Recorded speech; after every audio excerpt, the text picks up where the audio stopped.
My entitled sister abandoned her 3 children, so I raised them. Years later, they offer me money as a thank you, but she demands it. Hello, I am 48F, and my younger sister, Diana, is 46F.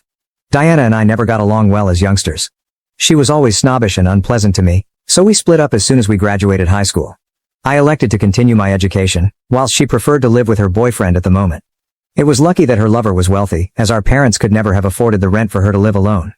However, she made it abundantly obvious to our parents that she was unconcerned about their opinions on her life and would do whatever she wanted. So my parents never tried to stop her and instead let her go free. Diana had twin girls at 20 and a boy at 21 while living with her lover. My parents were pleased for her, but also anxious because she now had many responsibilities and no work. She was wholly dependent on her boyfriend's money to support her lifestyle. Diana never married her partner, which I believe was a mistake because she would have been entitled to alimony if they split up. They had to part ways after Diana discovered that he had been cheating on her. Thankfully, he provided the child support she was entitled to, but he chose not to be a father and signed away his parental rights.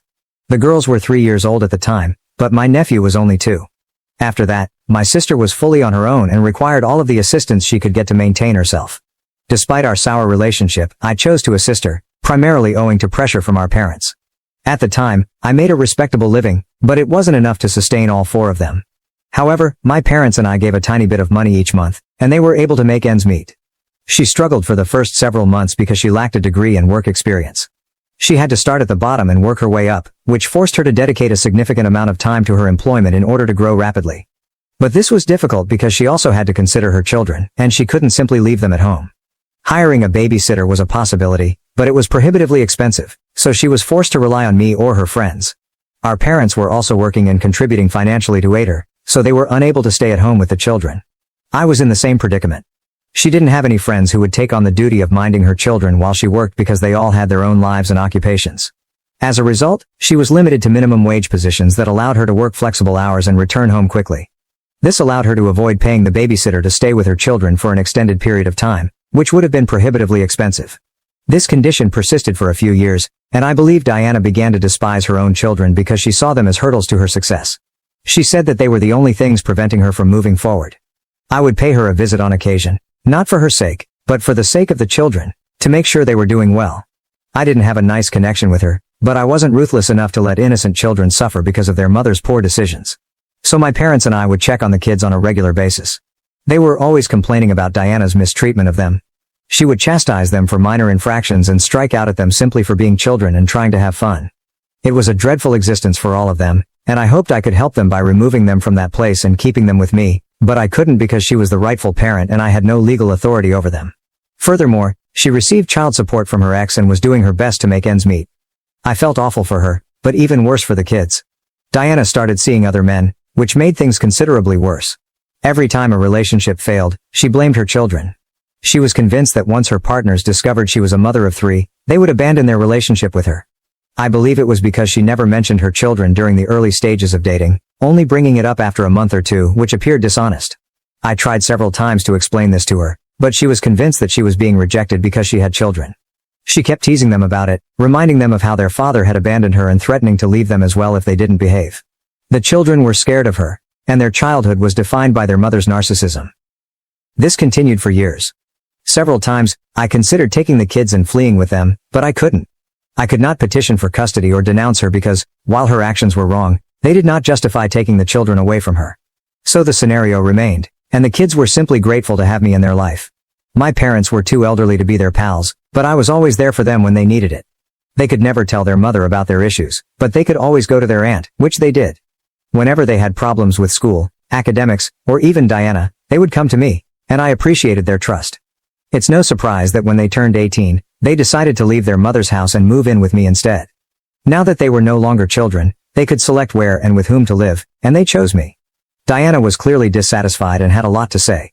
She stated she had squandered 18 years of her life raising these children, only for them to abandon her in the end. She was really unpleasant about it, telling me that if I had wanted to raise her children so badly, I should have stepped in sooner rather than taking over after the work was basically done. I wanted to tell her that she hadn't actually raised them. They had basically raised themselves because she was usually at work or out on dates with guys who eventually dumped her after discovering she had 3 children. She had no idea what her priorities should be, and it was clear why things turned out as they did. The children selected the person who had genuinely been there for them over the person who had always tortured and reprimanded them since she couldn't find anyone and was miserable in her life. It was evident that she had no idea she was harming them because she was suffering herself. However, I did not want to rub it in her face because I knew it must have been unpleasant for her, which is why she was lashing out at me. So I kept my mouth shut and that was it. After that, we didn't really communicate. Her children opted to leave her and live with me. Diana also chose to cut ties with all of us and cease speaking to anyone, including our parents. This was weird because they had done nothing to deserve it. I believe the fact that they hadn't chosen her side against me when my nieces and nephew opted to live with me irritated her, so she cut them off as well. It's been 7 years, and they're all doing well now. I don't know what Diana has been up to, but I know her children are doing well. My nephew attended medical school and is now a pediatrician. One of my nieces has a degree in literature and is now a teacher, and her twin sister has a hair shop. I assisted all of them in obtaining business loans and financed them to the best of my ability. I'm very proud of them because they've gone a long way from their previous home. They are now living apart. They only stayed with me for 4 years, and even then, it wasn't really like they were living with me because they were generally away at college and only came back on occasion. I believe they didn't want to return to Diana's home, where they didn't feel wanted. It's been 2 years since they all moved out, and I'm very thrilled for them. I never expected anything in return for what I did because I truly believed it was the right thing to do. They were just kids, and no matter how bad things were between me and my sister, I could never be callous to them. I've always had a soft spot for them, especially since I've never had kids or married. It wasn't my cup of tea, but for them, I wanted to be there as a parental figure because their father wasn't around, and, well, we all know who Diana was. They needed someone, and my parents were too old for the position, so I stepped forward. That is all I did. I never anticipated anything in return, but I am grateful that they are the type of children who think I deserve a gift of appreciation for what I done. Even though I don't believe it was something that required compensation, I appreciated their gesture.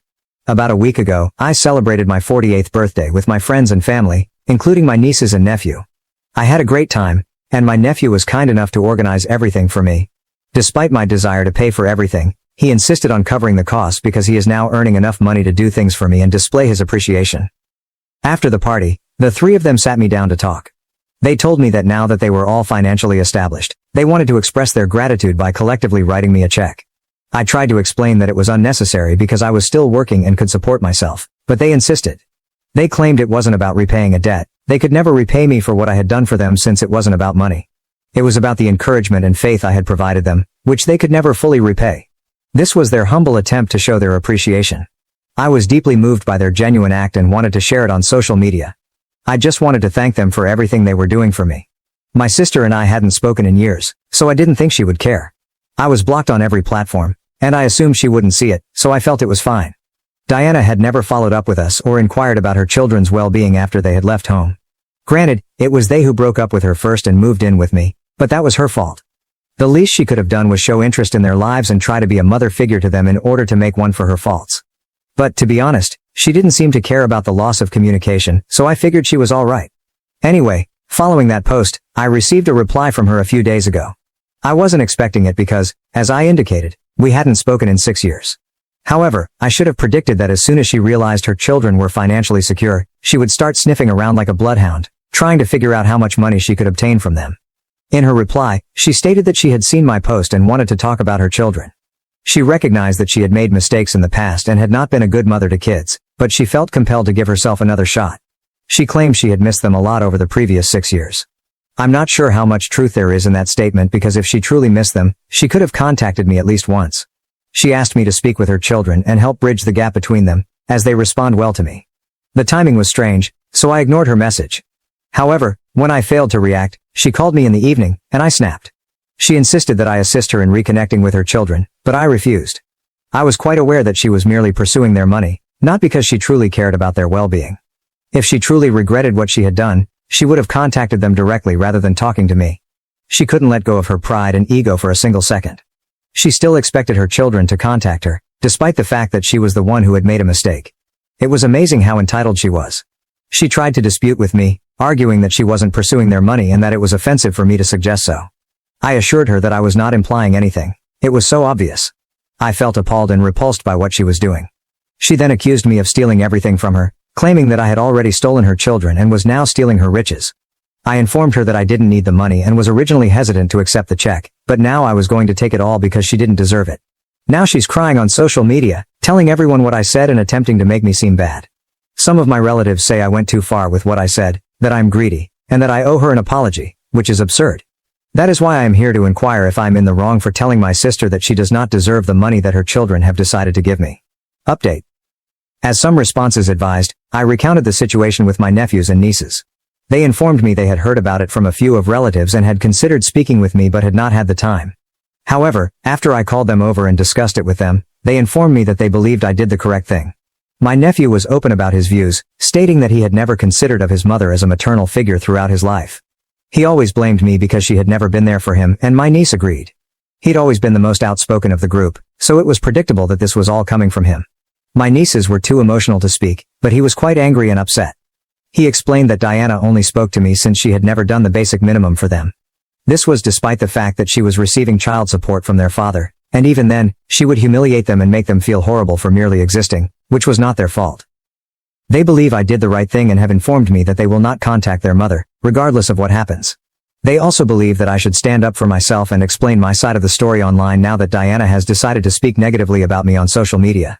They believe that this is the most effective approach to convey the message, therefore that's what I'll do. I'm delighted they opted to take my side in this because my parents are staying out of it and have stated that they don't want to get involved. Diana never spoke to them after her children cut her off, which I find unusual. My parents' polite approach to this problem strikes me as unusual, given that they have not communicated with Diana in the last 6 years. I was disappointed, but at least my nieces and nephew support me. Now many people have asked me why I did not petition for custody and have the children taken away from Diana if I knew she was a bad mother and was mistreating them. I mentioned in my piece that, while her actions were wrong, they did not constitute torture, abuse or neglect. She was constantly harsh to them and wasn't emotionally present for her children.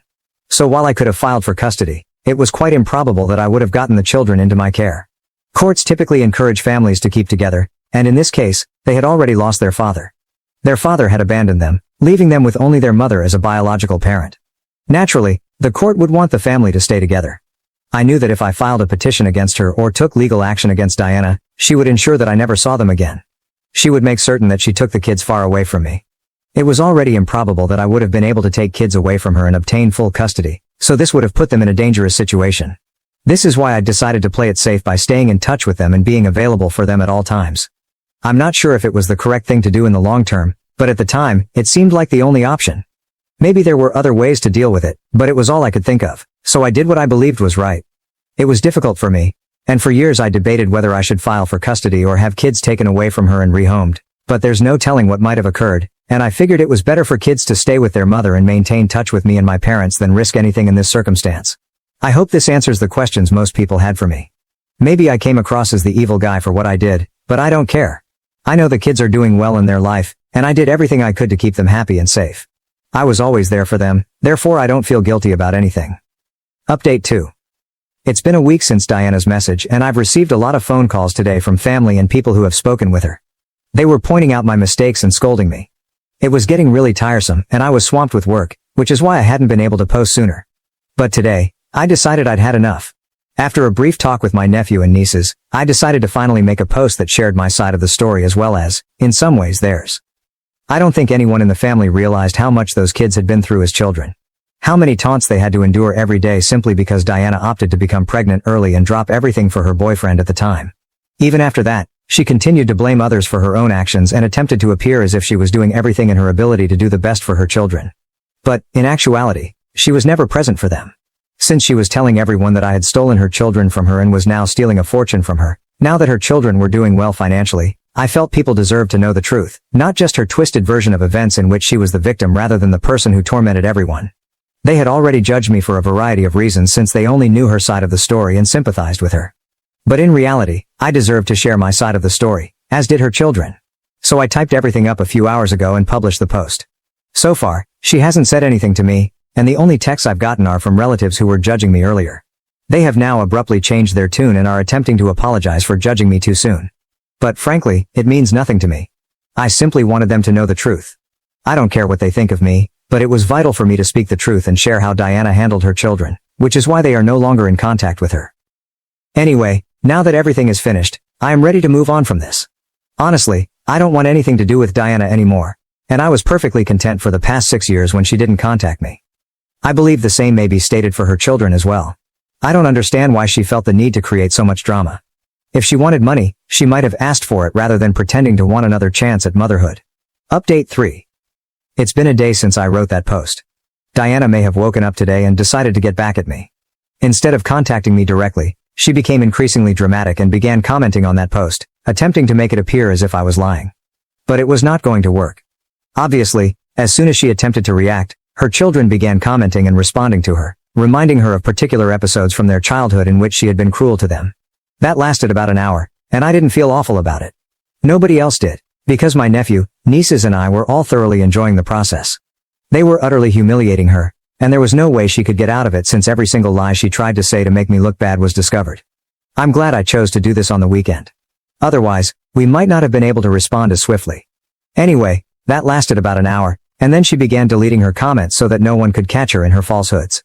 However, it was too late because many others had already noticed what was going on in the comments section, and I believe she began to be called out for her actions by others. She started erasing her comments and backtracking on everything she said, and then she blocked me. She also blocked her children.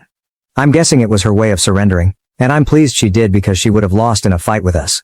We clearly have the upper hand here, morally or otherwise.